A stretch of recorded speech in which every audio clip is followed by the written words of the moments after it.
Tila mas malamig kaysa karaniwan ng hangin sa loob ng restaurant. Nakatakda ang thermostat sa parehong 4 na degree tulad ng dati. Ngunit ramdam ni Alena ang ginaw na gumagapang sa kanyang kayumangging balat. Ito'y isang masamang pangitain na walang kinalaman sa temperatura. Sa kabilang banda ng matibay na lamesang yari sa Nara, ang kanyang asawang si Marco ay mas nakatitig sa screen ng kanyang cellphone kaysa sa plato ng paborito niyang kaldereta. Ang bahagyang ngiti sa gilid ng kanyang mga labi ay tiyak na hindi para kay Alena.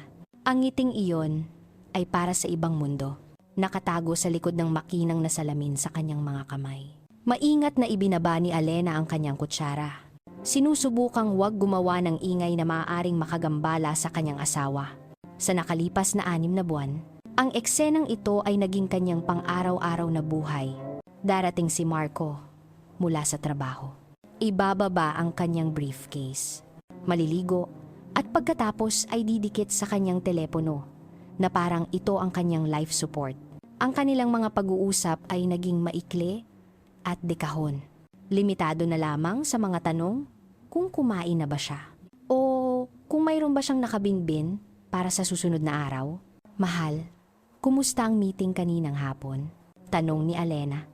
Ang kanyang boses ay tila mas basag kaysa sa gusto niya. Gusto niya lang gibain ang hindi nakikitang pader na namamagitan sa kanila. Iniangat ni Marco ang kanyang ulo at inabot ng ilang segundo bago tumuon ang kanyang mga mata sa kanya. Para siyang isang taong kararating lang mula sa isang malayong paglalakbay. Yung meeting? Ayos naman. Gaya ng dati, sagot niya. Maikli, bago muling maglaro ang kanyang hinlalaki sa screen. Huminga ng malalim si Alena. Siya ay isang babaeng binuo ang sariling tagumpay mula sa wala. Ang kanyang fashion empire, ang Habi by Alena. Ngayon ay may 3 pangunahing branch sa matataong lugar sa BGC. At ang kanyang investment portfolio na maingat niyang pinamamahalaan ay lumago at naging isang yaman na higit na lumalampas sa sweldo ni Marco bilang isang administrator. Sanay siyang suriin ang mga problema, humanap ng mga solusyon at kumilos ng may determinasyon. Ngunit sa kanyang pagsasama, pakiramdam niya'y wala siyang kapangyarihan. Alam niyang may mali.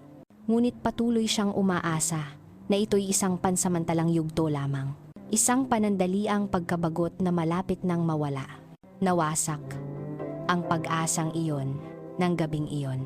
Pagkatapos ng tahimik na hapunan, hindi dumiretso si Marco sa kanyang home office. Gaya ng dati, sinundan niya si Alena sa sala at umupo sa sopa sa tapat niya. Inilagay ang kanyang telepono na nakataob sa coffee table. Ang simpleng kilos na iyon ay naging napaka-formal, napakabigat na kumulo ang sikmura ni Alena. Alena, may kailangan akong sabihin sa'yo. Panimula ni Marco. Ang kanyang boses ay walang emosyon. Parang isang doktor na maghahatid ng masamang balita. Tumangulang si Alena. Nagsimulang kumabog ang kanyang puso. Pinagsiklop niya ang kanyang mga kamay. Nabiglang nanlamig at namasa sa kanyang balat. Sa tingin ko, tapos na ang pagsasama natin. Patuloy ni Marco, ang kanyang mga matay nakatitig sa dingding sa likod ni Alena. Iniiwasan ang direktang pagtingin. Napag-isipan ko na itong mabuti at maingat. Magpaanal na tayo. Ang salitang annulment ay lumutang sa hangin, matalim at nakamamatay. Tila huminto ang mundo ni Alena. Ang pagtiktak ng lumang orasan. Nakaraniwang isang nakaka-relax na ingay sa likuran. Ngayon ay parang mga hampas ng isang malaking martilyo. Binuksan niya ang kanyang bibig para magsalita. Ngunit walang tunog na lumabas. Sarado ang kanyang lalamunan. Kinuha ni Marco ang katahimikan ng kanyang asawa bilang tanda ng pagsuko. Ipinagpatuloy niya ang kanyang paliwanag sa parehong malamig na tono. Hindi mo ito kasalanan, Alena. Naging mabuti kang asawa, pero hindi ko na kayang lokohin ang sarili ko. Mahal ko pa rin si Isabel. Ang pangalang iyon, Isabel, ang pangalan ng dating nobya na hiniwalayan ni Marco 8 taon na ang nakalipas. Bago pa niya makilala si Alena, ang pangalang paminsan-minsan binabanggit ni Marco sa mga nostalgikong kwento. Ang pangalan na palaging nagpaparamdam kay Alena na siya'y isang reserba lamang. Sa pelikula ng buhay ng kanyang asawa, nakipag-ugnayan ako ulit sa kanya nitong mga nakaraang buwan. Pag-amin ni Marco, nang walang bahid ng pagsisisi. At napagtanto namin na hindi kami dapat naghiwalay. Gusto kong magsimula ulit. Sa wakas, ay natagpuan ni Alena ang kanyang boses. Bagamat lumabas lamang ito bilang isang paos na bulong. Magsimula ulit? Oo. Tumango si Marco na para bang ito ang pinaka-natural na bagay sa mundo. Para dyan, kailangan nating ayusin ang ating mga problema nang mabilis at patas hanggat maaari. Hatiin na lang natin ang mga ari-arian sa gitna. Iyon ang pinakamabilis na paraan. Itong bahay, ang mga ipon, ang mga investment, patas naman 'di ba? Ang tanong na iyon ay parang pangalawang sampal, mas masakit kaysa sa hiling na annulment. Patas? Ang bahay na ito ay binayaran ng buo gamit ang taunang bonus mula sa negosyo ni Alena. Karamihan sa mga ipon at halos lahat ng investment ay nagmula sa kita ng kanyang mga butik at sa kanyang galing sa stock market. Ang sweldo ni Marco ay sapat lamang para sa pang-araw-araw na gastos at sa buwan ng bayad ng kanyang sasakyan, wala nang iba. Ngunit sa mata ni Marco, lahat ng iyon ay ating yaman. Ito ang bunga ng pagsisikap na handa niyang anihin ang kalahati para magsimula ng bagong buhay kasama ang ibang babae. Hindi sumagot si Alena. Nakatitig lang siya sa kanyang asawa. Ang lalaking natulog sa tabi niya sa loob ng 7 taon. Ang lalaking sinuportahan niya ang karera. Ang lalaking minahal niya ng tapat. Ang lalaking iyon ngayon ay parang isang estranghero na nakikipagnegosasyon sa isang corporate takeover. Sa halip na tapusin ang isang pagsasama, ng gabing iyon, hindi makatulog si Alena. 2:00 ng umaga, bumangon siya mula sa kama. Nauuhaw siya. Dahan-dahan siyang naglakad patungo sa kusina para uminom ng isang basong tubig.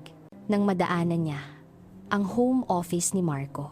Bahagyang nakabukas ang pinto, narinig niya ang boses ng kanyang asawa. Hindi na ito walang emosyon o malamig. Puno ito ng tawa at init. Hintay ka lang ng konti pa, mahal. Malapit na itong matapos. Sabi ni Marco, sa kausap sa kabilang linya. Mabilis lang ang proseso.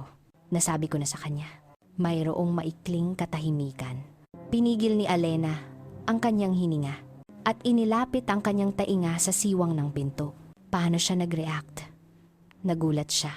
Siyempre. Pero mahina siya. Ganoon naman siya palagi. Muling narinig ang tawa ni Marco. Magaan at walang inaalala. Hindi niya gagawing komplikado ang mga bagay. Si Alena ay masyadong obsessed sa akin. Pipirmahan niya ang anumang papel na ilalagay ko sa harap niya. Huwag kang mag-alala, mahal ko. Lahat ng ari-arian niya, ating mga ari-arian, ang magiging puhunan para sa ating bagong palasyo. Hihinto ka na sa pagtatrabaho at lilibutin natin ang mundo. Tulad ng dati nating pangarap, ating mga ari-arian, ating bagong palasyo. Ang 2 parira lang iyon ay tumama kay Alena na parang kidlat. Ang sakit na nag-aalab sa kanyang puso ay naging isang napakalamig na yelo. Ang mga luha na nagbabantang tumulo ay tila natuyo sa isang iglap. Dahan-dahan siyang umatras mula sa pinto. Ang kanyang mga kamay ay nakakuyom ng mahigpit. Nanamutla ang kanyang mga buko laban sa kanyang kayumangging balat. Bumalik siya sa kwarto. Ngunit hindi siya nahiga. Tumayo siya sa harap ng malaking salamin sa sulok ng silid. Pinagmasdan niya ang kanyang refleksyon. Isang babaeng may mamasa-masang mata at pagod na mukha. Isang babaeng tinawag nilang mahina. Isang babaeng itinuring na tanga. Ngunit ang nakita niya sa sarili niyang mga mata ay hindi nakahinaan. Ang nakita niya ay ang kislap ng isang apoy na nagsisimula pa lamang mag-alab. Isang malamig, nakatuon, at nakamamatay na apoy. Ang kanyang sakit ay nagmetamorphose sa ibang bagay. Isang bagay na mas malakas. Determinasyon. Maling-mali si Marco. Mabilis ngang matatapos ang digmaang ito. Ngunit hindi sa paraang iniisip niya. Hindi gagawing komplikado ni Alena ang mga bagay sa korte dahil wala nang matitira para ipaglaban niya. Doon, babawiin niya ang bawat piso, bawat share, bawat ladrilyo na itinayo niya gamit ang pawis at luha. Sa katahimikan ng gabing iyon, nanumpa si Alena sa sarili. Maaaring kunin ni Marco ang kanyang nakaraan, ngunit babawiin ni Alena ang kanyang buong hinaharap. Kinaumagahan, sumikat ang araw tulad ng dati sa kalangitan ng Maynila. Ngunit ang mundo ni Alena ay ganap nang nagbago. Nang bumaba siya para mag-agahan, nasa mesa na si Marco, umiinom ng kape at nanonood ng balita sa kanyang tablet. Nag-angat siya ng tingin nang dumating si Alena. Nang makita siya, isang bakas ng pagkagulat ang dumaan sa kanyang mukha. Hindi mukhang isang babae si Alena. Nakararating lang gumuho ang mundo. Nakaligo na siya. Nakasuot siya ng isang malinis na navy blue na blusa at ang kanyang buhok ay nakatali sa isang makinis at eleganteng pusod na nagpapakita ng kanyang pinong mga tampok. Walang bakas ng luha sa kanyang mukha. Tanging isang halos hindi natural na kahinahunan. Magandang umaga, bati ni Alena. Ang kanyang boses ay matatag at tahimik. Kumuha siya ng isang pirasong tinapay at pinahiran ito ng palaman. Ang kanyang mga galaw ay sinadya, hindi nagmamadali. Magandang umaga, sagot ni Marco. Medyo hindi komportable, pinanood niya ito. Sinusubukang basahin ang kanyang ekspresyon. Okay ka lang ba? Magiging okay din ako, sagot ni Alena. Tinitigan si Marco ng direkta sa mata nang hindi kumukurap. Pinag-isipan ko ang nangyari kagabi.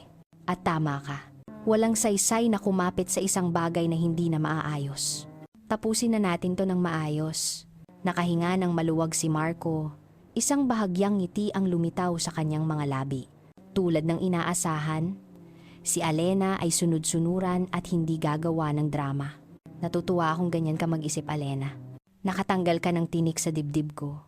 Kailangan ko ng panahon mag-isa ngayon. Patuloy ni Alena. Para pakalmahin ang isip ko at ayusin ang lahat. Magtatrabaho ako sa home office. Huwag kang mag-alala sa akin. Sige. Kunin mo lahat ng oras na kailangan mo, sabi ni Marco na may mapagbigay na tono. Pakiramdam niya siya ang pinakamatalinong tao sa mundo. Inubos niya ang kanyang kape. Kinuha ang kanyang briefcase at umalis na may magaan na hakbang.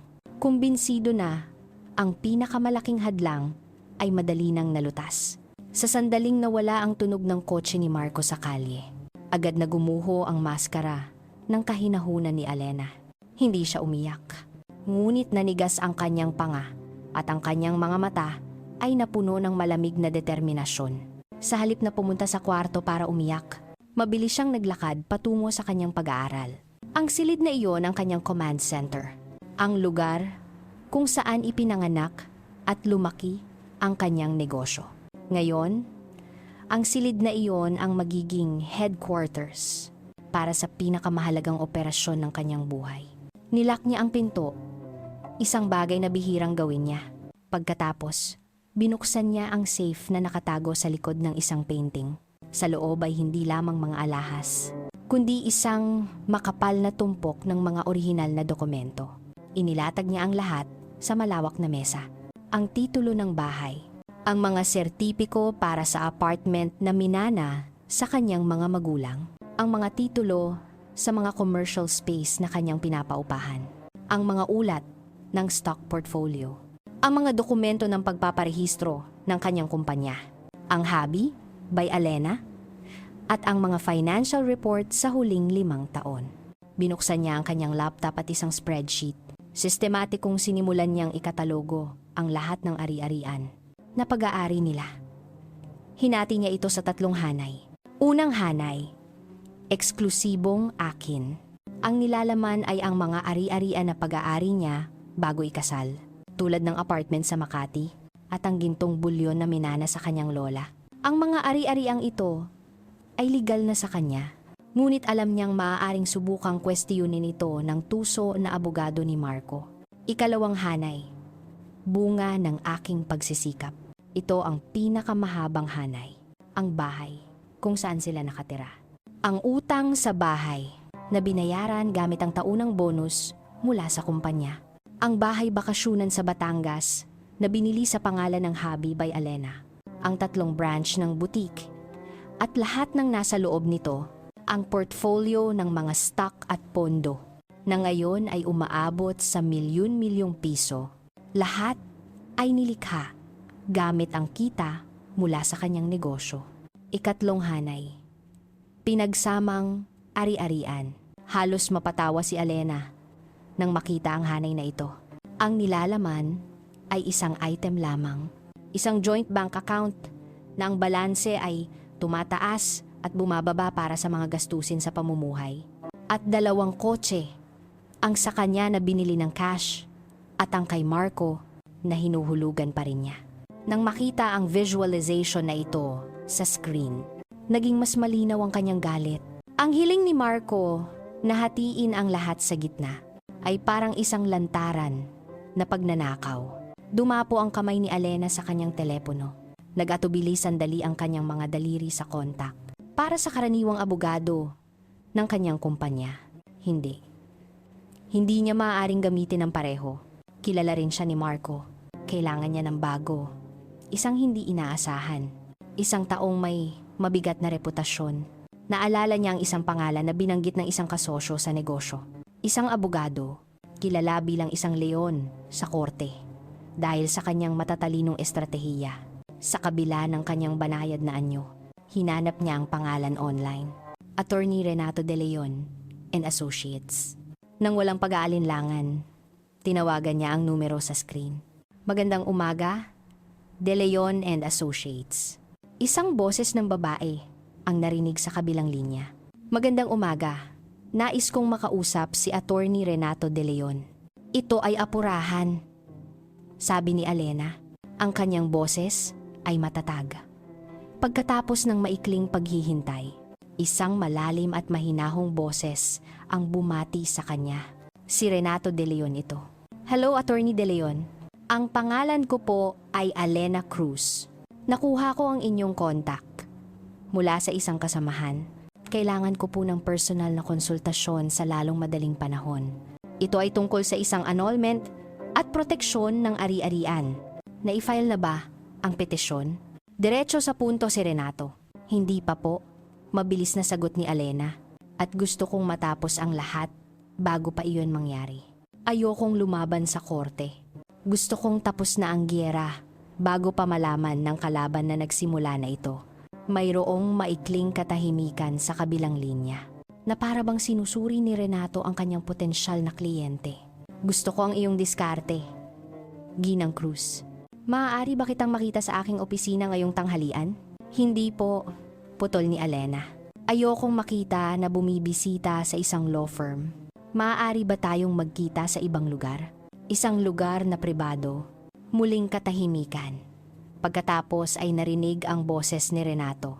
Sa pagkakataong ito, may bahagyang humanga na tono. Sige, may isang maliit na restaurant na tinatawag na tahanan sa may bandang Quezon City. Tahimik doon, sa araw. Magkita tayo sa tanghalian.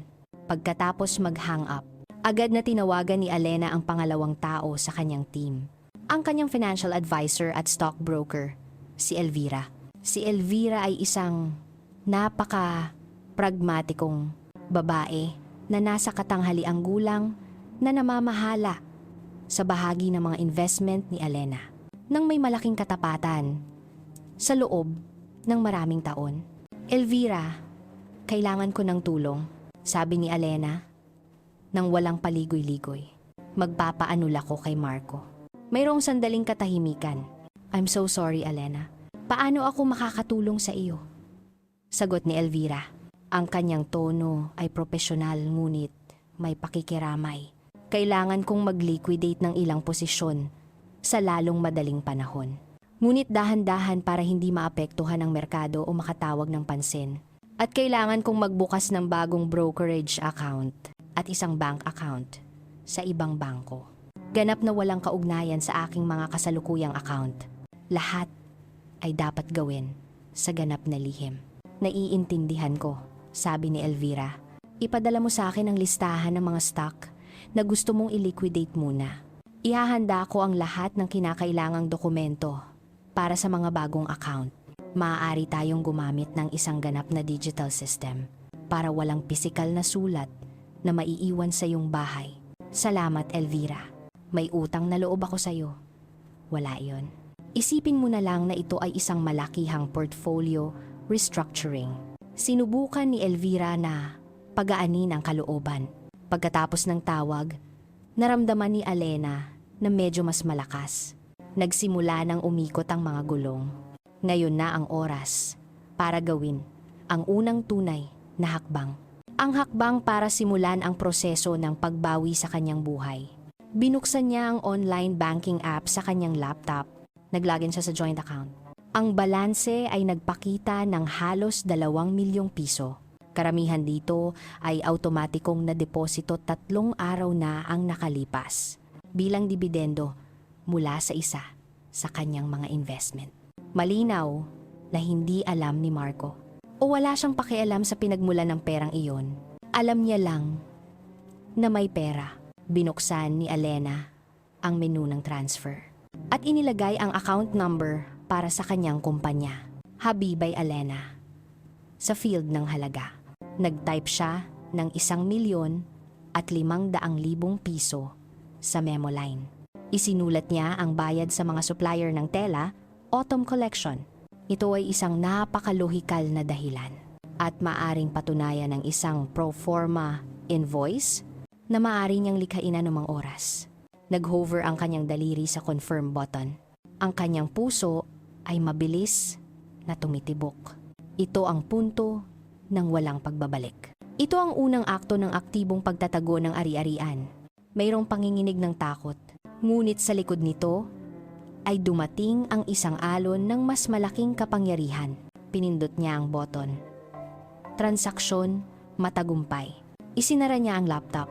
Ibinabalik ang lahat ng dokumento sa safe at nilock ito. Lumabas siya ng pag-aaral. Ang kanyang mukha ay bumalik sa parehong kahinahunan mula sa umaga. Pumunta siya sa kusina, gumawa ng salabat, at umupo sa tabi ng bintana para tingnan ang hardin.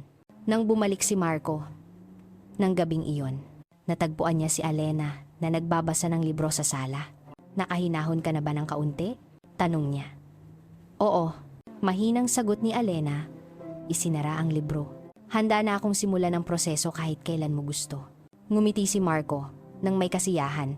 Hindi niya alam na ang tunay na proseso ay nagsimula na ng umagang iyon at hindi siya kasama dito. Sa mga sumunod na linggo, namuhay si Alena ng dobleng buhay na may katumpakan ng isang veteranong aktres. Sa labas, siya ang nasaktan ngunit matatag na asawa. Bahagya niyang ibinababa ang kanyang mga balikat. Halos hindi siya ngumingiti. At ang kanyang tingin ay madalas na tila nawawala sa kalungkutan. Ang pagganap na ito ay napakakapanipaniwala, lalo na para kay Marco, na ang ego ay masyadong malaki para makita ang lampas sa gusto niyang makita. Ano-anong mga papeles ba ang karaniwang kailangan? Tanong ni Alena isang gabi, habang kumakain sila sa hindi komportableng katahimikan. Tinutusok ang kanyang pagkain gamit ang tinidor na para bang nawalan na siya ng gana. Wala akong alam tungkol dito, sabi niya. Si Marco, pakiramdam na nakatataas at may kontrol, nagpaliwanag na may kunwaring pasensya, hindi komplikado. Ihahanda ng abogado ko ang lahat. Ang pinakamahalaga ay mga ID, mga tax return, at ang marriage license. Pagkatapos, magkakaroon ng isang kasunduan na kailangan mo lang pirmahan. Kung mas makikipagtulungan ka, mas mabilis matatapos ang proseso at pareho tayong makakapagsimula ng bagong buhay. Magsimula ng bagong buhay, mahinang ulit ni Alena. Parang isang masakit na bulong sa sarili. Sa loob niya, napangisi siya. Siyempre, gusto ni Marco na matapos ng mabilis kung mas mabilis. Mas kaunting oras ang magkakaroon si Alena para humingi ng legal na payo o mag-isip ng mga paraan para sirain ang kanyang mga plano. Gusto ko lang matapos ng payapa. Dagdag ni Alena. Tinitingnan si Marco na may sinadyang luha sa kanyang mga mata. Ayokong makipag-away. Siyempre, walang magiging away. Hinaplos ni Marco ang likod ng kamay ni Alena. Isang kilos ng pag-aliw na napakalalim ng insulto. Sisiguraduhin kong magiging maayos ang lahat. Ngunit sa likod ng maskara ng pagpapasakop na iyon, tahimik, mabilis, at mahusay na kumilos si Alena. Ang pagkikita kay Attorney Renato de Leon sa tahanan ay ang kanyang estratehikong turning point. Si Renato, isang lalaki sa kanyang 50s na may hitsurang parang ama at manipis na salamin. Hindi mukhang isang leon. Mahinahon siyang magsalita at nakikinig ng mabuti. Nang hindi pinipigilan ang kwento ni Alena. Malinaw ang sitwasyon. Ginang Cruz. Sabi ni Renato pagkatapos ni Alena. Ang susi ay tiyempo. Hanggat hindi opisyal na i-file sa korte ang petisyon ng annulment, ang mga ari-ariang nasa iyong pangalan ay legal na sa iyo para pamahalaan. Kasama na ang pagbebenta o paglilipat nito. Wala tayong ginagawang ilegal. Simpleng inaayos lang natin ang pagmamay-ari ng iyong mga personal na ari-arian. Ang kanyang estratehiya ay simple ngunit mapanlikha. Ang unang focus ay ang mga ari-ariang pinakamadaling i-liquidate. At hindi gaanong direktang nauugnay sa pangalan ni Marco ang mga investment. Kinabukasan, papunta si Alena sa isa sa kanyang mga butik. Habang nagmamaneho, nakikipag-usap siya sa pamamagitan ng hands-free sa kanyang broker na si Elvira. Ang kanyang boses ay propesyonal at mahinahon. Kabaligtaran ng tibok ng kanyang puso na medyo mas mabilis kaysa sa normal. Elvira, simulan natin sa mga tech stocks. Ibenta ang 50% ng hawak sa Digital Horizon. Utos ni Alena. Oo, isasagawa ko ang pagbebenta ng paunti-unti sa loob ng 3 araw para makuha ang pinakamahusay na presyo. Ang mga pondo ay direktang idedeposito sa bagong brokerage account na nakaset up na, ipinaalam ni Elvira sa kanya. Mabuti. Paano naman ang mga bond funds? Mas madali iyon. Ang proseso ng settlement ay tumatagal ng 2 o 3 araw ng negosyo. Kung gusto mo, maaari ko itong iproseso ngayon. Iproseso mo na. Matatag na sabi ni Alena habang humihinto sa isang traffic light. Isang police car ang tumabi sa kanya. Ang pulis sa loob ay sumulyap sa kanyang direksyon. Lumundag ang puso ni Alena. Isang hindi makatwirang takot ang bumalot sa kanya.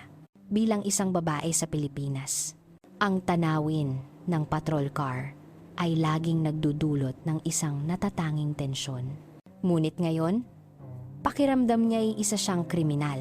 Kahit na pinoprotektahan niya lang ang kanyang mga karapatan. Huminga siya ng malalim at pinilit ang sarili na manatiling kalmado. Naging berde ang ilaw at dahan-dahan siyang umalis. Iniiwan ang patrol car sa likuran. Ang sandaling iyon ay nagpaalala sa kanya ng panganib na kanyang kinakaharap at kung gaano kahalaga na mapanatili ang kanyang composure sa bahay. Kailangan niyang laging maging alerto. Si Marco, na lalong nagiging abala sa kanyang mga plano kasama si Isabel, hindi gaanong nagbibigay pansin sa mga detalye. Ngunit minsan ay may mga sandaling nagpapahinto sa hininga ni Alena. Isang hapon, maagang dumating si Marco at nakakita ng tumpok ng sulat sa console sa pasukan. Kinuha niya ito at sinimulang suriin. Alena, hindi ba dumating ang statement ng credit card mo ngayong buwan?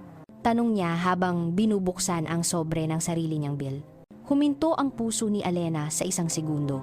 Inirehistro niya ang lahat ng bill bilang electronic 1 buwan na ang nakalipas. Oo. Inilipat ko na lahat sa email billing. Mas madali at nakakatipid tayo sa papel. Kalmadong sagot niya mula sa kusina. Dinadalhan siya ng isang basong tubig. Okay. Bulong ni Marco. Ang kanyang interes ay lumipat na sa sarili niyang bill. Sa isa pang pagkakataon, nagtanong si Marco. Nakita ko ang joint account at medyo nabawasan ng pera. Saan mo ginastos? Handa na ang sagot ni Alena. Ginamit ko iyon bilang deposito para sa mga telang seda galing India, para sa bagong koleksyon ng mga pangkasal na damit. Ginawa ko ang transfer bilang pera ng kumpanya para hindi ito pumasok sa ating kalkulasyon ng mga karaniwang ari-arian. Huwag kang mag-alala. Ipinakita niya sa kanya ang isang pekeng email ng kumpirmasyon ng order na inihanda niya sa kanyang telepono.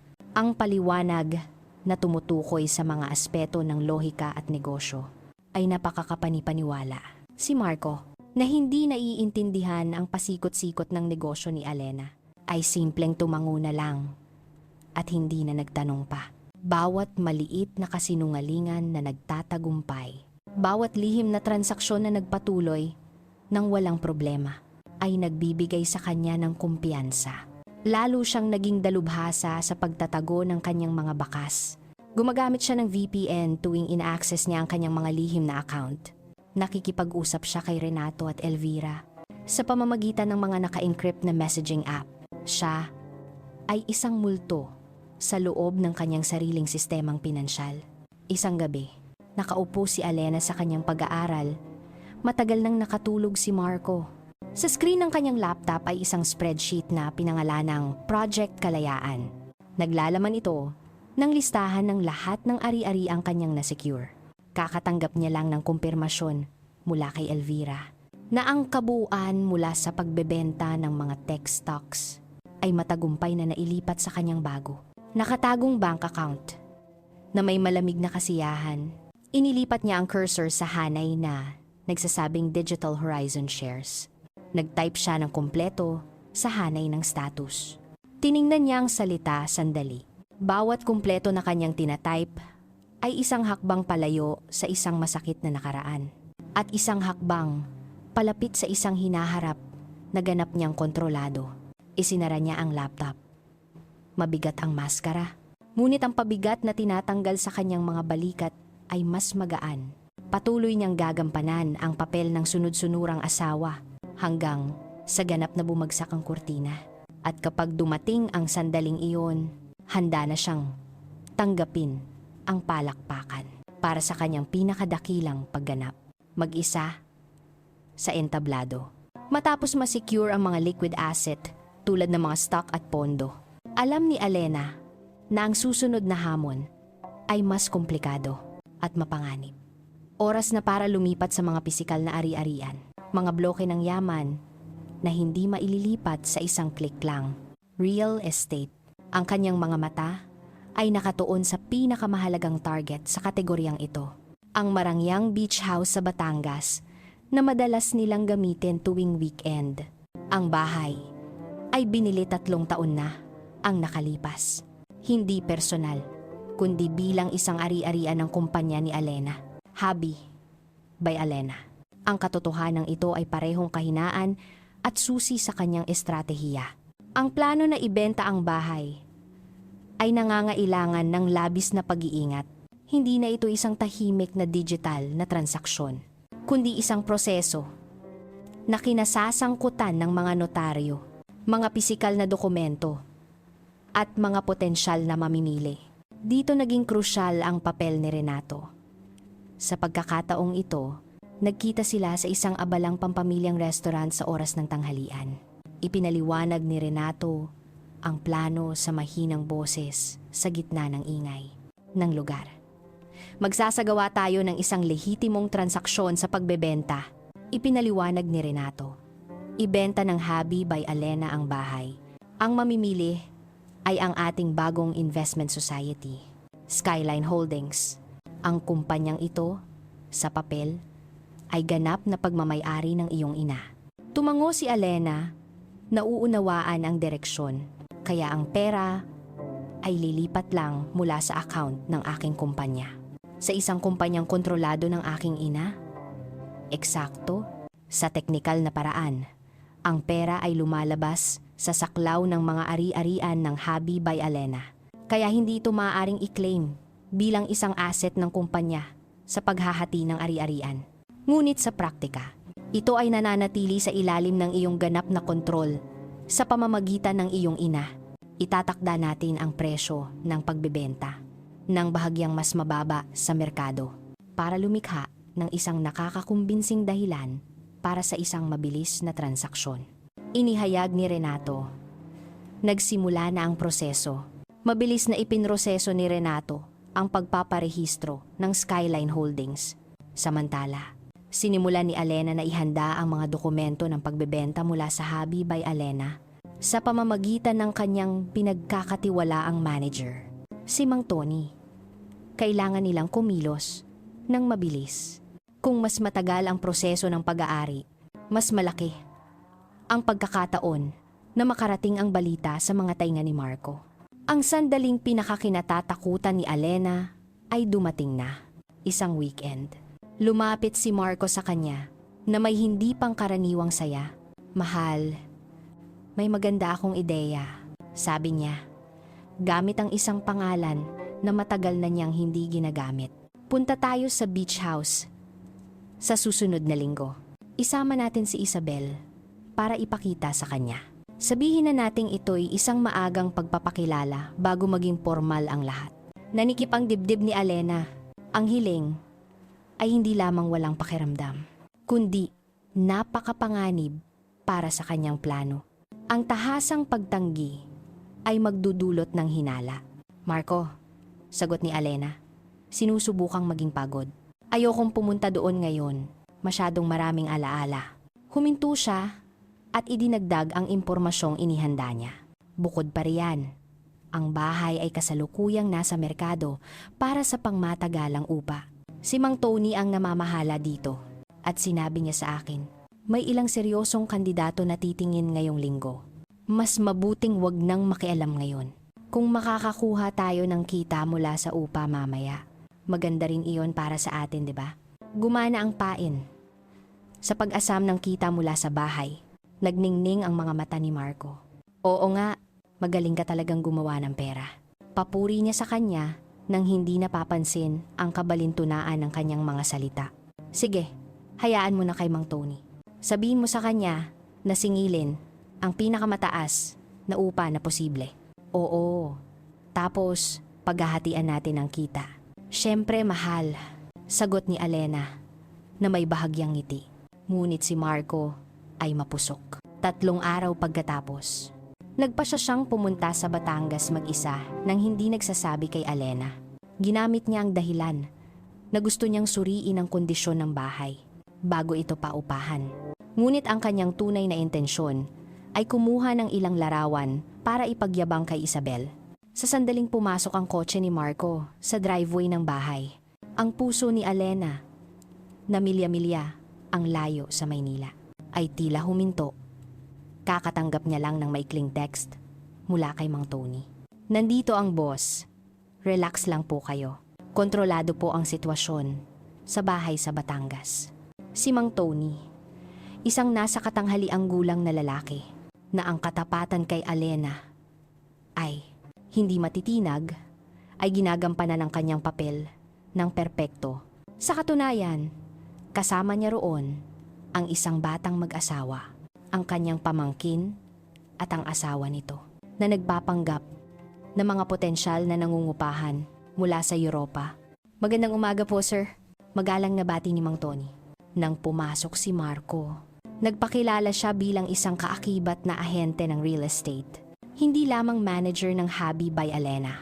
Ako ang may-ari ng bahay na ito. Mayabang na sabi ni Marco. Sinusuri ang sala. Naiintindihan ko na sabi ng asawa ko ipapaupa niya ito. Tama po, sir. Nandito ako kasamang isang mag-asawa mula sa Germany. Mahusay na sagot ni Mang Tony. Itinuturo ang kanyang mga kamag-anak na magalang na tumango. Nasiyahan si Marco. Naglakad siya sa loob ng bahay. Iniisip ang sarili niya at si Isabel na nagre-relax sa tabi ng pool. Nakipag-usap pa siya sandali kay Mang Tony para magbigay ng mga tagubilin. Siguraduhin kolektahin ang upa sa dolyar. Siyempre, ito ay isang premium na ari-arian. At pagkatapos ay ibigay ang ulat sa akin. Kailangan ko ring malaman tungkol dito. Naiintindihan po. Siyempre, sir, iuulat ko po kay Ginang Alena Cruz na siyang direktor ng kumpanyang nagmamay-ari ng ari-ariang ito at ipaparating niya ito sa inyo. Diplomatikong sagot ni Mang Tony. Maingat na idiniin muli kung sino ang legal na may-ari ng ari-arian. Sumimangot ng kaunti si Marco nang marinig iyon. Ngunit hindi gaanong nag-isip tungkol dito. Pagkatapos kumuha ng ilang larawan, umalis na siya. Sa sandaling nawala ang kotse ni Marco sa paningin. Agad na tinawagan ni Mang Tony si Alena. Muntik na po iyon, ma'am. Sabi ni Mang Tony, ang kanyang hininga ay tila nakahinga ng maluwag. Salamat, Mang Tony. Hindi mo alam kung gaano kalaki ang tulong mo, sagot ni Alena. Nanginginig pa rin ng kaunti ang kanyang kamay. Hawak ang telepono. Ang insidente ay nagsilbing pampabilis sa lahat ng bagay. 2 araw pagkatapos, ang kasunduan sa pagbili sa pagitan ng Habi by Alena at Skyline Holdings ay nilagdaan. Sa harap ng notaryong pinili ni Renato, ang milyon-milyong piso mula sa pagbebenta ng bahay ay nailipat sa parehong araw. Ligtas na ngayon ang pera. Nakatago sa isang account ng kumpanya na hindi magagalaw ni Marco. Nang gabing iyon, nakatitig si Alena sa labas ng bintana ng kanyang kwarto. Matagumpay niyang naipagtanggol ang isa pang kuta. Ngunit ang tagumpay ay tila walang laman.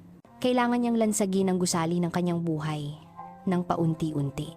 Para lang mailigtas ito mula sa kasosyo na dapat ay kanyang asawa. Bawat hakbang pasulong sa kanyang plano ay parang isang hakbang paatras. Mula sa magagandang alaala na dati nilang pinagsaluhan. Ngunit alam niyang walang pagbabalik. Kailangan niyang patuloy na kalasin ang buhol ng yaman hanggang sa walang isang hibla na nakabuhol sa kasakiman ni Marco. Matapos, matagumpay na mailigtas ang bahay bakasyunan. Hinarap ni Alena ang kanyang pinakamalaking hamon, ang pagprotekta sa hiyas ng kanyang kaharian, ang Habi by Alena. Ang kumpanyang ito ay hindi lamang isang ari-arian. Ito ang sagisag ng kanyang pagsisikap, pagkamalikhain, at mga taon ng sakripisyo. Ang pagpayag na kunin ni Marco ang kalahati ng kumpanyang ito ay parang pagbibigay ng kalahati ng kanyang pagkakakilanlan. Ang pagbebenta ng kumpanya ay hindi isang opsyon. Hindi niya maaaring iwanan ang negosyong itinayo niya mula sa wala. Ang estratehiyang idinisenyo niya kasama si Renato ay mas elegante at komplikado. Muli nilang aayusin ang pagmamay-ari ng mga share, batay sa isang legal na minanipulang relasyon sa utang. Ang batayan ng planong ito ay nakasalalay sa isang hindi kapani-paniwalang katotohanan. 7 taon na ang nakalipas nang simulan ni Alena ang butik. Nakatanggap siya ng paunang suportang pinansyal mula sa kanyang ina. Ang halaga ay hindi malaki. Ngunit sapat na para upahan ang unang espasyo at bumili ng paunang inventaryo. Ang perang iyon ay itinuring na isang regalo. Walang kontrata ng pagbabayad. Ngayon, ang regalong iyon ay magiging isang capital loan. Maingat na binalangkas ni Renato ang isang kasunduan sa pautang na may petsang pabalik. Nakasaad sa dokumento na ipinahiram ng ina ni Alena ang puhunan sa kanya. At kung hindi ito mababayaran ng cash sa loob ng 7 taon, ang utang ay magiging 75% ng mga share ng Habi by Alena. Ang dokumento ay ginawang mukhang tunay. Ito ay isang hakbang sa isang gray area. Ginang Cruz, babala ni Renato sa isang naka-encrypt na tawag. Ngunit sa legal na paraan, mahirap itong labanan. Lalo na dahil mayroong patunay ng paunang bank transfer mula sa iyong ina. Sa iyo. Maaari nating sabihin na iyon ang pagbibigay ng utang. Ang isang paglilitis ay magiging salita ng iyong ina laban sa salita ng iyong asawa. At sa mga negosyo ng pamilya, mas may tiwala ang mga hukom sa mga nakasulat na kontrata. Pumayag si Alena. Mas gugustuhin niyang harapin ang gray area kaysa isilbi ang gawa ng kanyang buhay sa isang silver platter. Ang susunod na hakbang ay umasa sa tulong ng kanyang pinagkakatiwalaang insider, si Mang Tony. Isang hapon, tinawag ni Alena si Mang Tony sa kanyang opisina sa pangunahing butik. Isinara niya ang pinto at nagsali ng isang tasa ng tsaa para sa lalaking kasama niya. Mula pa noong ang butik ay isang maliit at masikip na silid lamang. Mang Tony, simula ni Alena na may seryosong tono. Magpapaanol na po ako sa asawa ko. Tiningnan siya ni Mang Tony na may pag-aalala. Ngunit hindi nagulat. Bilang isang taong malapit kay Alena, matagal na niyang nararamdaman na may mga problema sa tahanan ng kanyang amo. Nakalulungkot na balita po iyan, ma'am. Ano man ang desisyon ninyo, nasa inyo po ang aking suporta. Salamat. Taus-pusong sabi ni Alena. Kaya kailangan ko ang tulong ninyo. Iniisip ni Marco na may karapatan siya sa kalahati ng kumpanyang ito na sabay nating itinayo mula sa wala. Hindi ko po ito matatanggap. Hindi lang ito problema ko. Mang Tony, ito rin ay tungkol sa kinabukasan para sa inyo at sa lahat ng empleyadong umaasa sa kumpanyang ito. Ipinaliwanag ni Alena ang plano na muling ayusin ang pagmamay-ari ng mga share sa kanyang ina bilang pagbabayad ng utang. Hindi niya binanggit na kalilikha lang ng kontrata. Ipinakita niya lamang ito bilang isang lumang obligasyon na kailangan niyang tuparin. Ang katapatan ni Mang Tony ay hindi nagbago. Naiintindihan ko po, ma'am. Ano po ang dapat kong gawin? Kailangan kong ihanda ninyo ang lahat ng panloob na dokumentong pinansyal, mga balance sheet at income statement. Lahat dapat ipakita na mayroong obligasyon sa utang sa paunang investor. Dapat nating gawing natural at pare-pareho ang buong paper trail. Utos ni Alena. Sa susunod na linggo, nag-overtime si Alena at si Mang Tony. Sinuri ang mga lumang libro, naglagay ng mga tala na sumusuporta sa kwento ng capital loan at inihanda ang lahat ng kinakailangang dokumento para sa isang kathang-isip na pangkalahatang pagpupulong ng mga shareholder.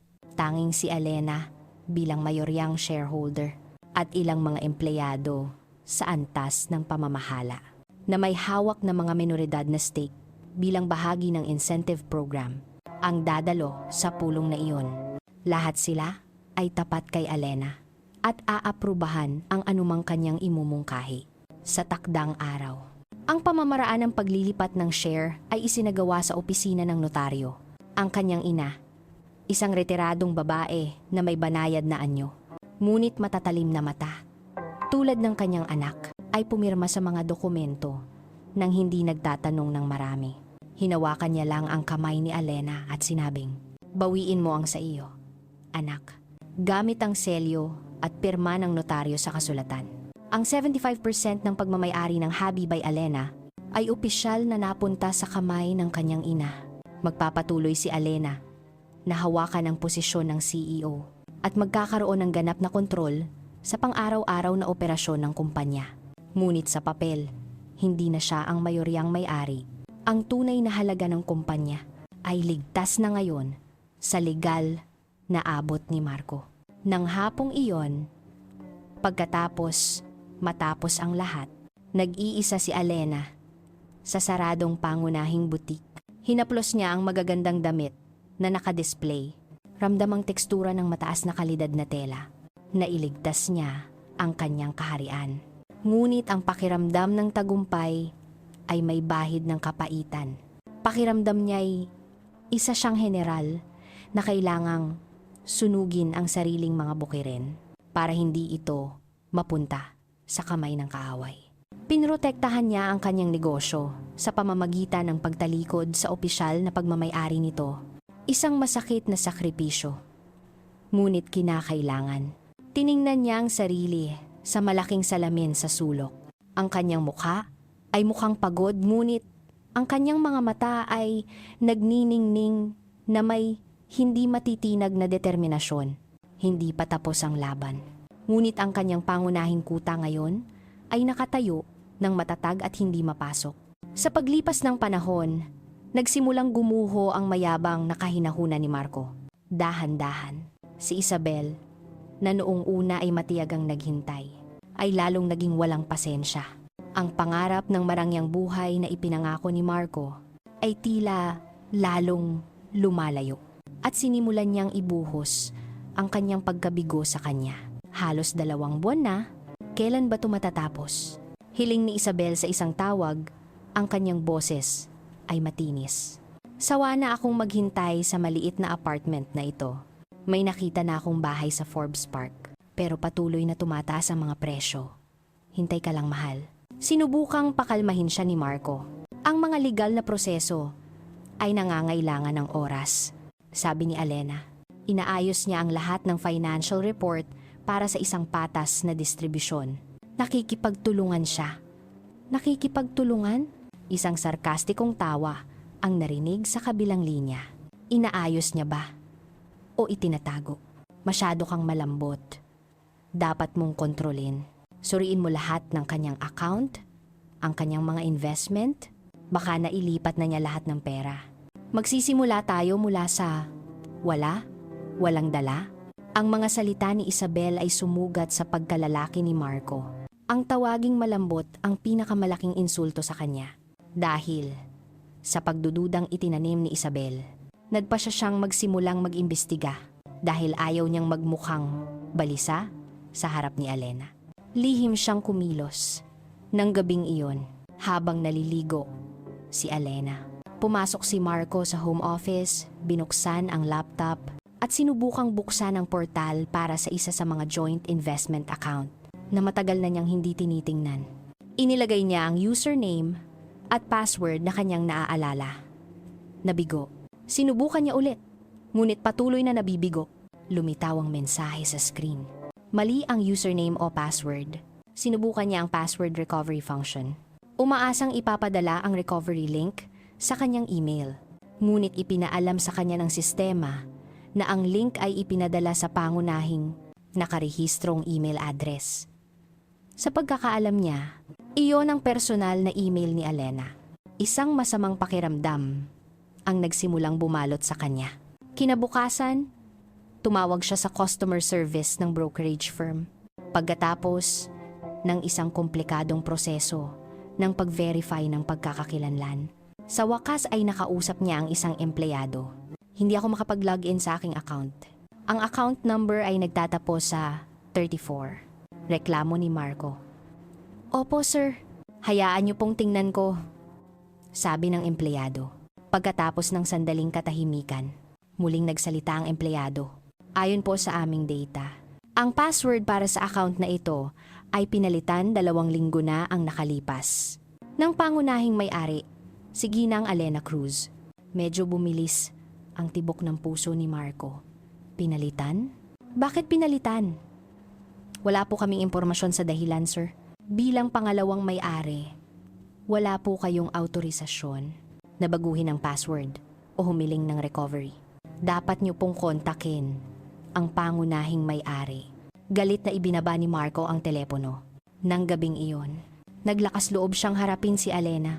Sinubukan niyang gumamit ng isang relax na tono. Nagpapanggap na kaswal na nagtatanong. Alena, sinubukan kong pumasok sa ating investment account kanina, pero hindi ko magawa. Tila nagbago ang password. Si Alena, na nagbabasa ng libro sa sopa, ay nag-angat ng ulo. Ang kanyang ekspresyon ay kalmado nang walang bahid ng pagkagulat. Inaasahan niya ang tanong na ito. Iyon. Sagot niya na may tuyong tono. Inasikaso iyon ng aking financial advisor.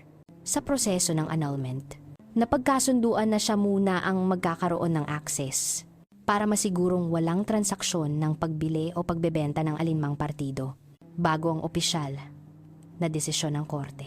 Sabi niya, ito raw ay karaniwang pamamaraan para protektahan ang mga ari-arian at masigurong patas at malinaw ang lahat.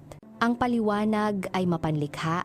Ginamit ni Alena ang mga salitang patas, malinaw at protektahan. Ibinalik niya kay Marco ang mga salitang ginamit niya para pakalmahin siya. Ang dahilan ay napaka-profesional, lohikal, at tila nakikinabang pa si Marco mismo. Medyo nabawasan ang hinala ni Marco, ngunit hindi ganap na nawala. Kailan ka pa gumamit ng advisor? Mula noong hilingin mo sa akin ang annulment, maikling sagot ni Alena. Bumalik ang kanyang mga mata sa librong hawak. Wala akong alam tungkol sa mga batas ng annulment o pananalapi. Kailangan ko ng isang taong magpapayo sa akin para hindi ako makagawa ng maling hakbang na makakasama sa akin o sa iyo. Ang sagot na iyon ay nagpatahimik kay Marco na ang isang mahina at ignorante na babae ay humingi ng propesyon na tulong ay makatwiran. Ngunit naitanim na ang binhi ng pagdududa. Nagsimula siyang mapansin ang maliliit na bagay. Nagmamadaling tinatapos ni Alena ang kanyang mga tawag. Kapag pumapasok siya sa silid, hindi na niya iniiwang bukas ang kanyang laptop. Tila mas madalas siyang lumalabas gamit ang dahilan na nakikipagkita sa mga supplier o namamahala sa mga branch. Ngunit pagbalik niya, ang kanyang mukha ay mukhang pagod ngunit determinado. Hindi na ito pasibong kalungkutan, kundi nakatuong aktibidad. Isang gabi, nagising si Marco at natagpo ang walang tao sa tabi ng kama. Hinanap niya ang buong bahay at natagpuan si Alena na nakaupo sa balkonahe. Simpleng nakatingin sa kadiliman ng gabi. Hindi siya umiiyak. Nakaupo lang siya sa katahimikan na tuwid ang likod. Mayroong isang aura ng kakaibang lakas sa paligid niya. Isang aura na medyo kinatakutan ni Marco. Hindi ka pa natutulog? Tanong niya. Lumingon si Alena. Ang kanyang mga mata ay malinaw sa ilalim ng ilaw ng hardin. Nagpapahangin lang. Marami akong iniisip. Bumalik si Marco sa kama mag-isa. Nang gabing iyon, lalo lang lumaki ang kanyang pagkabalisa. Patuloy na umalingaw-ngaw sa kanyang mga tainga ang mga reklamo ni Isabel. Naghahalo sa imahe ng isang lalong misteryoso. At hindi mabasa na Alena sa unang pagkakataon. Naramdaman niyang ang kanyang plano na itinuturing niyang perpekto ay maaaring may depekto. Ang pangalan ng depektong iyon ay Alena. Sinubukan niyang iwaksi ang pakiramdam na iyon bilang paranoia. Sinisigurado sa sarili na lahat ay ayon pa rin sa plano. Ngunit sa kaibuturan, alam niyang tapos na ang katahimikan bago ang bagyo. At nagsisimula ng magtipon ang madidilim na ulap sa abot tanaw. Tila mas bumibilis ang oras. Bawat sandali ay naglalapit kay Alena sa finish line. Na siya mismo ang lumikha. Si Marco ngayon ay mas madalas nang nakikipag-usap sa kanyang abogado tungkol sa paghahanda ng mga huling dokumento. Alam ni Alena na may ilang araw na lang siyang natitira. Marahil isang linggo bago opisyal na ma-file ang petisyon ng annulment at automatikong i-freeze ang lahat ng pinagsamang ari-arian ayon sa batas. Kailangan niyang tapusin ang huling hakbang. Ang kanyang huling ari-arian na interesado ay ang joint bank account. Ang account para sa pagpapatakbo ng bahay na hanggang ngayon ay naging simbolo ng kanilang unyon sa pananalapi sa pangalan lamang. Kung ikukumpara sa daan-daang libong dolyar na nasecure niya sa mga investment sa real estate, ang halaga sa account na ito ay medyo maliit. Ngunit para kay Alena, ang pag-secure ng mga pondong ito ay may malalim na simbolikong kahulugan. Ito ay tungkol sa pagputol ng huling tali na nag-uugnay sa kanya kay Marco. Pag-liquidate sa huling bakas ng pananalapi ng kanyang dating buhay. Nang gabing iyon, naghintay si Alena hanggang hating gabi. Ang mahinang hilik ni Marco mula sa kwarto. Ang senyales na ligtas siyang makakakilos. Pumasok siya sa opisina. Binuksan ang laptop. Isang pamilyar na tensyon ang bumalot sa kanya. Ito marahil ang huling pagkakataon na isasagawa niya. Ang lihim na operasyong ito. Binuksan niya ang online banking portal at tiningnan ang screen. Ang balanse ng joint account ay nagpakita ng halos 1.7 milyong piso. Karamihan dito ay nagmula sa kanyang sahod at sahod ni Marco noong nakaraang buwan. Kasama ang natitira sa iba pang hindi inaasahang pondo. Maaari niyang kunin lahat. Nariyan ang tukso, isang maliit na bulong ang gustong iwanan ang account na iyon sa zero para ibalik ang lahat ng sakit sa kanyang puso. Ngunit umiling si Alena sa bulong na iyon. Ang kanyang layunin ay hindi bulag na paghihiganti, kundi kalkuladong hustisya. Ang kanyang tagumpay ay dapat malinis, walang kapintasan, at hindi mapupulaan hanggat maaari. Binuksan niya ang kasaysayan ng transaksyon at maingat na nagkalkula. Ang sahod ni Marco noong nakaraang buwan ay halos 200,000 piso. Ang natitira sa iba pang pondo na hindi niya direktang maklaim bilang sa kanya ay halos 50,000 piso, kabuuan 250,000 piso. Nagpa siya siyang iwanan ang halagang iyon sa account. Kukunin niya lamang ang bahaging malinaw niyang mapapatunayan na nagmula sa kanyang sahod at kita sa negosyo. Binuksan niya ang menu ng transfer at inilipat ang 1.5 milyong piso sa kanyang bagong personal na account. Ang transaksyon ay naging maayos sa loob ng ilang segundo. Pagkatapos, tiningnan niya ang natitirang balanse na 250,000 piso. Sapat na para mabuhay si Marco sa loob ng isang buwan o dalawa. Hindi ito isang gawa ng kabutihang loob. Ito ay isang estratehikong hakbang sa pag-iwan ng isang halaga. Pinahirapan niyang akusahan siya ni Marco ng ganap na pagnanakaw o pag-iwan sa kanya na walang-wala. Ipinakita nito na hindi siya ginagalaw ng kasakiman, kundi ng maingat na kalkulasyon. Isinara niya ang laptop. Isang malaking ginhawa ang bumalot sa kanya. Ngunit mayroon ding isang hindi inaasahang kalungkutan. Sarado na talaga ang pinto. Wala nang mga koneksyon sa pananalapi. Wala nang atin. Tanging akin at kanya. Tapos na ang kanyang tahimik na digmaan. Ngayon, ang deklarasyon na lamang ng tagumpay ang natitira. Kinabukasan, nagsimulang maghanda si Alena para sa pagharap. Hindi siya nag-empake ng malalaking maleta na maaaring magmukhang desperado at magdulot ng hinala kung makikita ni Marco. Sa halip, nag-empake siya ng isang medium na maleta. Sa loob, inilagay niya ang kanyang mga paboritong damit, ilang mahalagang personal na bagay, ang kanyang laptop, at pinakamahalaga, isang madilim na asul na folder ng dokumento. Ang folder na iyon ang kanyang sandata. Sa loob ay mga kopya ng mga ulat mula sa bagong bank account na nagpapakita ng isang kamangha-manghang balanse. Ang notaryadong kontrata ng pagbebenta para sa bahay sa Batangas. Ang mga dokumento para sa bagong istruktura ng pagmamay-ari ng Habi by Alena na may pangalan ng kanyang ina bilang mayoryang shareholder. At isang maikling buod mula sa kanyang abogado tungkol sa legalidad ng lahat ng kanyang mga aksyon.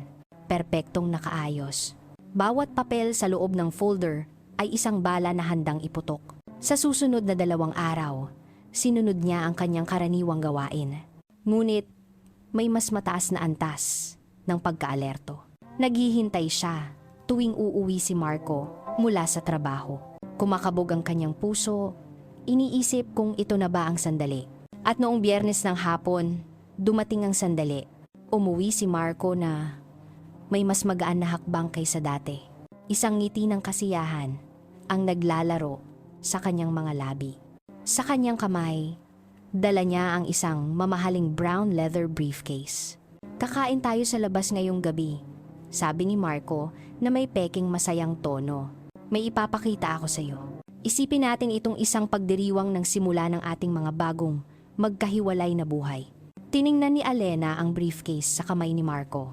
At pagkatapos ay dahan-dahang tumango. Hindi na kailangang lumabas. Dito na lang tayo mag-usap. Sagot niya na may mahinahong boses na nagtatago ng bagyo. Nagsisimula ng sumikat ang bukang liwayway ng huling kabanata ng kanyang buhay kasama si Marco. Nakahanda na ang entablado at si Alena. Direktor at pangunahing aktres ay handa na para sa huling eksena. Magkaharap silang nakaupo sa parehong lamesang gawa sa Nara, kung saan unang itinaas ang usapin ng annulment. Ngunit sa pagkakataong ito, iba ang dinamika. Nagpapakita si Marco ng aura ng tagumpay habang si Alena ay naglalabas ng isang malamig na kahinahunan. Inilagay ni Marco ang brown leather briefcase sa mesa na may isang teatrikal na kilos. Handa ka na, Alena? Panimula niya. Ang kanyang tono ay mapanghamak na parabang nakikipag-usap sa isang bata. Magaling ang abogado ko. Perpekto lahat ng papeles. Ang kasunduan sa annulment. Ang listahan ng mga karaniwang ari-arian na hahatiin sa gitna. Lahat. Kailangan lang nating pumirma sa harap ng notaryo bukas at i-file ito sa korte.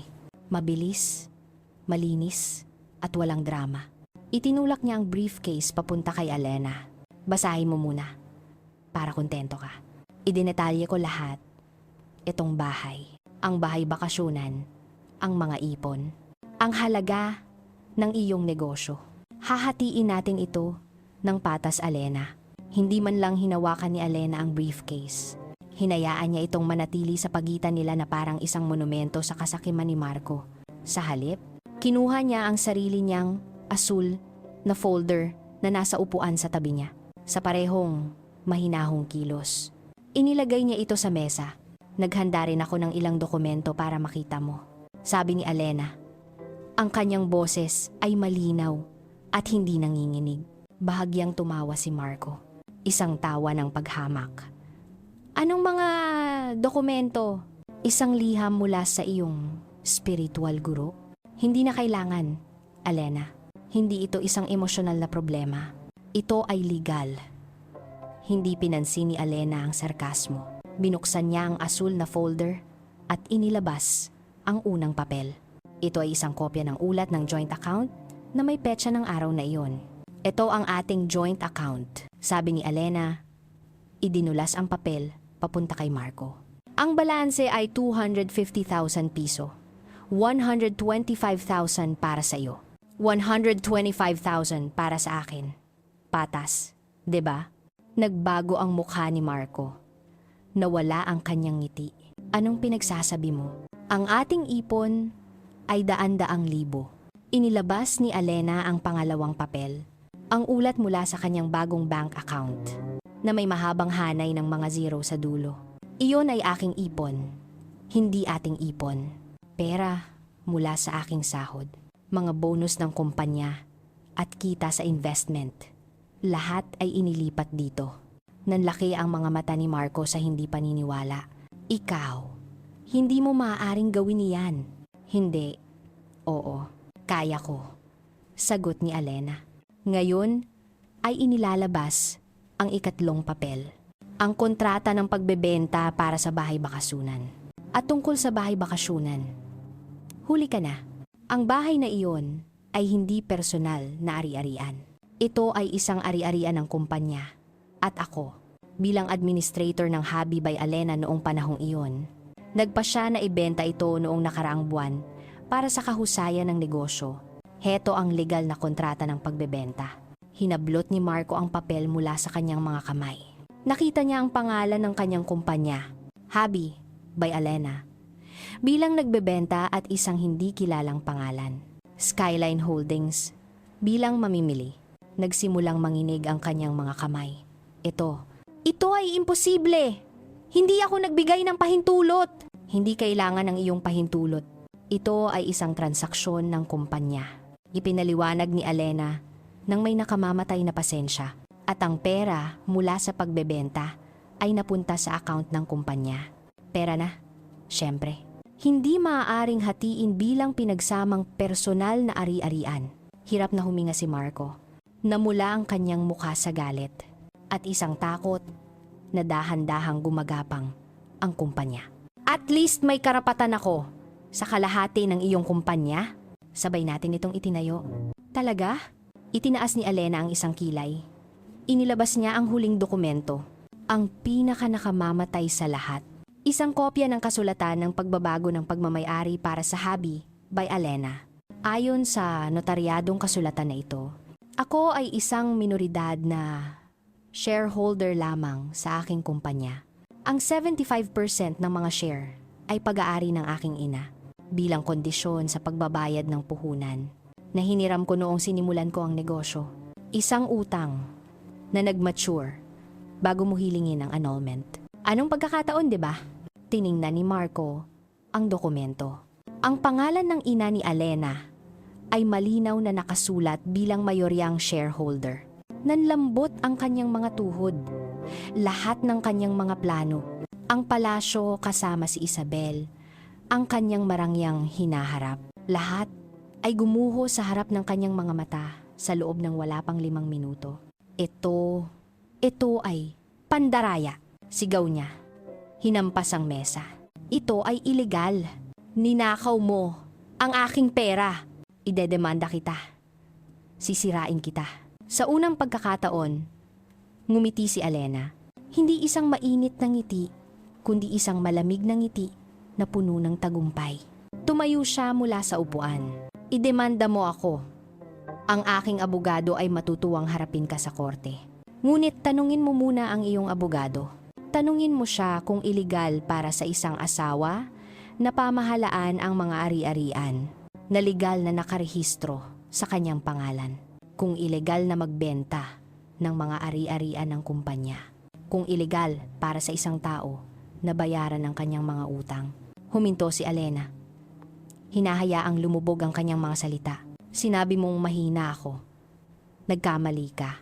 Ang tunay kong kahinaan ay ang pagpayag na maliitin mo ako ng matagal. Ang paniniwala ng matagal na ang lalaking natutulog sa tabi ko ay gusto ang pinakamabuti para sa akin. Ngayon, nabawi ko na ang lahat ng akin. Naglakad siya papunta sa pintuan kung saan naghihintay ang kanyang maleta. Itayo mo ang iyong bagong palasyo kasama si Isabel. Ngunit kailangan mong ilatag ang unang bato ng mag-isa. Paalam. Sabi niyan, hinawakan ni Alena ang hawakan ng maleta. Binuksan ang pinto at lumabas sa malamig na gabi ng Maynila nang hindi lumingon. Ang tunog ng pagsasara ng pinto sa likod niya ay parang martilyo ng hukom. Ang tunog na nagpapahayag na tapos na ang paglilitis at naipasa na ang hatol. Naiwang mag-isa si Marco. Sa malaking ngunit ngayon ay walang laman na bahay.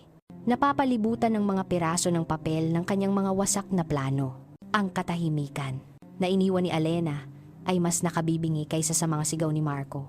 Kanina lang, sa loob ng ilang minuto. Nakaupo lang si Marco na nakatitig sa dalawang briefcase sa mesa.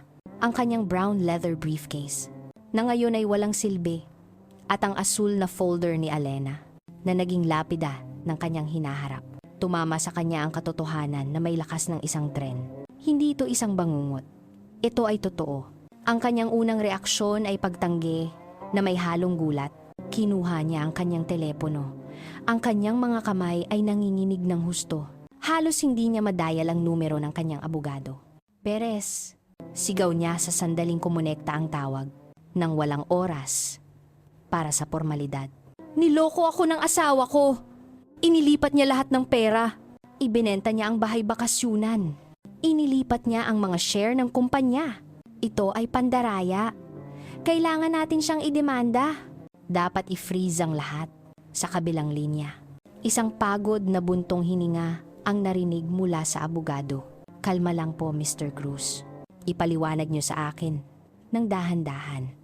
Kailan nangyari ang mga transaksyon na ito? Hindi ko alam. Marahil sa mga nakaraang linggo at na-i-file na ba opisyal sa korte ang ating petisyon ng annulment? Mataling na tanong ng abogado. Hindi pa. Plano kong gawin ito bukas. Isang mahabang katahimikan ang sumunod. Nararamdaman ni Marco ang masamang pangitain na kumakapal. Attorney Perez, nandyan pa po ba kayo? Mr. Cruz, ang boses ng abogado ay walang emosyon at propesyonal.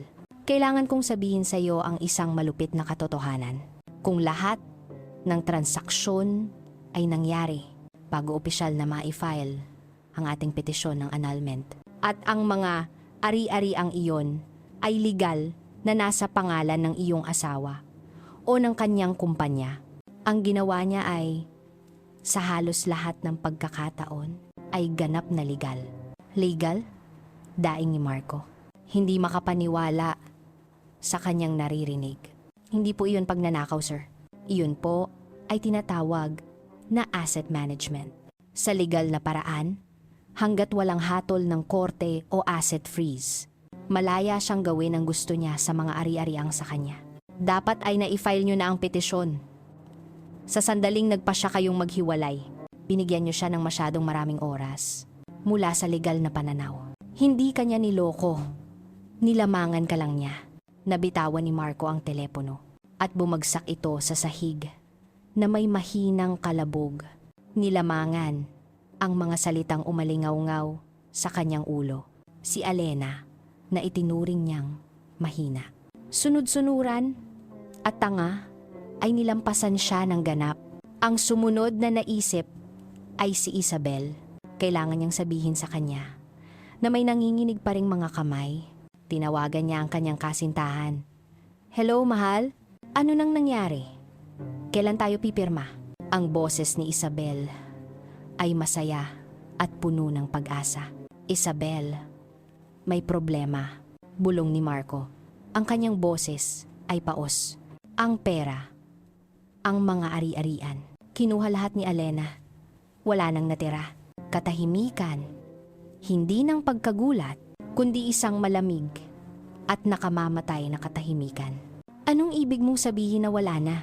Tanong ni Isabel. Ang kanyang boses ay bumaba ng ilang tono. Inilipat niya lahat. Ibinenta niya ang bahay. Nasa pangalan ng nanay niya ang mga share. Kaunti na lang ang natira sa joint account at itong bahay, na may utang pa. Paliwanag ni Marco. Tanga! Isang malupit at hindi kaaya-ayang tawa ang sumabog sa kabilang linya. Wala na? Hinayaan mo siyang kunin lahat? Gago ka ba o ano? Itinapon ko ang buhay ko para sa mga pangako mo. At ngayon sasabihin mong wala na? Hindi ko alam na gagawin niya ito. Akala mo tanga siya. Lumalabas na ikaw pala ang tanga. Malupit na putol ni Isabel sa kanya. Ayokong mabuhay na naghihirap. Hindi ako magsisimula mula sa wala kasama ang isang talunan na tulad mo. Huwag mo na akong tatawagan ulit. Naputol ang tawag. Isang click. Ganoon lang. Ang tunay na pag-ibig na ginamit niyang dahilan para sirain ang kanyang pagsasama ay naging isang balanse lamang sa bangko. Ngayon, nag-iisa na siya. Tunay na nag-iisa, ang gulat ay naging ganap na desperasyon. Kailangan niyang kontakin si Alena. Kailangan niyang magmakaawa. Bumalik siya sa telepono at nagsimulang magpadala ng mga text ng sunod-sunod. Ang unang mensahe ay puno ng galit. Alena Cruz, pagsisisihan mo ito. Hindi ako mananahimik. Walang sagot. Ang pangalawang mensahe ay naglalaman ng mga banta. Sasabihin ko sa lahat kung gaano ka kasama. Sisirain ko ang iyong reputasyon at ang iyong negosyo. Tahimik pa rin. Ang ikatlong mensahe ay nagsimulang lumambot na may negosasyon. Okay. Nagkamali ako. Patawad. Mag-usap tayo ulit ng maayos. Huwag mong gawin ito. Ibibigay ko ang gusto mo. Wala pa ring sagot. Sa wakas, ang kanyang maskara ng kayabangan ay ganap na bumagsak at naging isang kaawa-awang pagsusumamo. Alena, pakiusap. Huwag mo kong iwan ng ganito. Wala akong natira. Patawad sa lahat. Pakiusap. Sagutin mo ang text ko. Naghintay siya ng 1 oras. Ang kanyang mga mata ay nakatutok sa screen ng telepono. Naghihintay ng anumang senyales ng buhay. Bigla, sinubukan niyang magpadala ng isa pang mensahe. Ngunit, mayroong isang kakaiba. Hindi na ihatid ang mensahe. Isang check lang na hindi naging asul. Sinubukan niyang tumawag. Hindi kumonekta ang tawag. Blinok siya ni Alena. Ang realisasyong iyon ang huling dagok. Ang sumira sa kanya ay hindi ang sigawan o ang mga insulto. Ito ay ang ganap na katahimikan ni Alena. Ang katahimikang iyon, ang kanyang sentensya. Hindi na siya itinuring na karapat-dapat kahit sa isang sagot. Ibinagsak ni Marco ang sarili sa sopa sa madilim na sala. Ang malaking bahay na dating simbolo ng kanyang tagumpay. Ngayon ay parang isang malamig na libingan. Napapalibutan siya ng mamahaling kasangkapan at mga walang laman na alaala. Ang mga labi ng kanyang kasakiman ay nakakalat sa paligid niya at siya ang nag-iisang naninirahan sa mga guhong iyon. Nilamon ang huling pagsisisi. Lumipas ang 1 taon. Ang oras na dating parang isang mabagal na kaaway sa mga araw na puno ng pagkabalisa ay naging isang nagpapagaling na kaalyado. 1 taon ay sapat na panahon para gumuho ang isang mundo at sapat din para magtayo ng isang ganap na bago. Sa isang penthouse na may malawak na tanawin ng kumikinang na gabi ng Maynila, sinimula ni Alena ang kanyang umaga. Ang sariwang hangin ng lungsod na sumasalubong sa kanya sa balkonahe ay nagdadala ng amoy ng sigla ng lungsod at mga bagong simula. Hindi na siya nakatira sa malaking bahay na puno ng mapapait na alaala. Lumipat na siya. Hindi lamang pisikal, kundi pati na rin sa isip at emosyon. Nagbago na rin ang kanyang hitsura. Mas maikli na ang kanyang buhok. Isang modernong natural na gupit na nag-frame sa kanyang mukha. Isang mukha na ngayon ay nagpapakita ng kumpiyansa sa bawat sandali. Ang kanyang mga damit ay hindi na lamang mga cute na damit mula sa boutique. Nakasuot siya ng matatalim na kulay na business suit at eleganteng evening gown mula sa mga internasyonal na designer. Hindi na siya lamang may-ari ng isang lokal na boutique. Siya ay isang negosyante na ang pangalan ay nagsisimulang umugong sa mundo ng fashion sa Europa. Nang umagang iyon, kakatapos niya lang ng isang video call sa kanyang team sa Maynila. Ang Habi by Alena, na ngayon ay opisyal ng kanya muli. Matapos bilhin muli ang mga share mula sa kanyang ina gamit ang personal na pondo, ay nasa proseso ng malawakang pagpapalawak. Inihahanda nila ang pagbubukas ng kanilang unang flagship boutique sa ibang bansa, sa Paris. Lahat ng paghahanda ay nasa tamang landas. Ulat ni Mang Tony na lumitaw sa screen ng laptop na may masayang mukha. Handa na ang mga kasosyo sa logistic. At natapos na ng visual team ang interior design. Nasa schedule tayo. Napakabuti, Mang Tony. Sabi ni Alena na may taus-pusong ngiti. Salamat sa inyong pagsisikap at sa team. Hindi ko to magagawa kung wala kayo. Pagkatapos ng tawag, pumunta si Alena sa coffee machine at gumawa ng isang matapang na espresso. Habang umiinom ng kape, tiningnan niya ang abot tanaw. Ang paglilitis ng annulment mismo ay natapos 6 na buwan na ang nakalipas. Sa pamamagitan ng kanyang desperadong abogado, sinubukan ni Marco na kontrahin. Idinemanda niya si Alena para sa pandaraya at paglustay. Ngunit madaling pinabulaanan ng legal team ni Renato ang lahat ng alegasyon. Napatunayan na lahat ng transaksyon ni Alena ay ginawa ng legal bago ma-file ang petisyon at may kaugnayan sa mga ari-ariang nasa ilalim ng kanyang legal na kontrol. Sa huli, walang nakuha si Marco kundi ang iniwan ni Alena sa kanya. Ang kanilang annulment ay naaprubahan na may paghahati ng mga ari-arian. Ayon sa huling estado, na nangangahulugang nakuha lamang ni Marco ang kalahati ng natitirang pondo sa joint account at ang obligasyong patuloy na bayaran ang utang sa bahay ng mag-isa. Minsan, naaalala siya ni Alena, ngunit wala nang sakit. Ang alaala ngayon ay parang panonood ng isang lumang pelikula tungkol sa ibang tao. Nalaman niya na ang pagkakanulo ni Marco ay hindi sumasalamin sa kanyang mga pagkukulang, kundi sa kahinaan ng karakter ng lalaki. Ang sakit ay naging pataba para sa kanyang lakas. Pinilit siyang lumago sa isang bersyon ng kanyang sarili na hindi niya kailanman naisip noon. Naramdaman niyang payapa, buo, at higit sa lahat, malaya sa kabilang panig ng lungsod. Sa isang masikip na studio sa isang lumang gusali sa labas ng sentro, namuhay si Marco sa kanyang bagong buhay. Ang malaking bahay ay kinailangang ibenta dahil hindi niya kayang bayaran. Pagkatapos bayaran ang natitirang utang at iba pang gastos, wala gaanong natirang pera. Nagtrabaho siya ngayon sa isang startup na may sahod na mas mababa sa kanyang dating pamumuhay. Nang gabing iyon, nakaupo siyang mag-isa sa isang sirang sopa.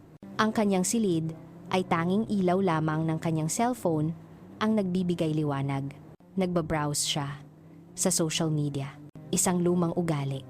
Isang ugali na nagsimula ng kanyang pagkasira at ngayon ay naging kanyang pang-araw-araw na pinagmumulan ng pagpapahirap. Huminto ang kanyang daliri sa isang post mula sa isang sikat na business magazine, ang Forbes Philippines. Ito ay isang larawan mula sa seremonya ng Entrepreneur of the Year Awards. Sa gitna ng entablado, nakasuot ng isang nakamamanghang pulang damit, ay isang babaeng Pilipina na may hawak na kristal na tropeo at may nagniningning ng ngiti. Ang babaeng iyon ay si Alena. Matagal na tiningnan ni Marco ang larawan. Ang babae sa larawan ay mukhang napakakaiba. Hindi dahil sa ayos ng buhok o damit, kundi dahil sa aura ng kapangyarihan at kaligayahan na nagmumula sa kanya. Iyon ay isang Alena na hindi niya kailanman nakilala o mas tumpak. Isang Alena na hindi niya gustong makita.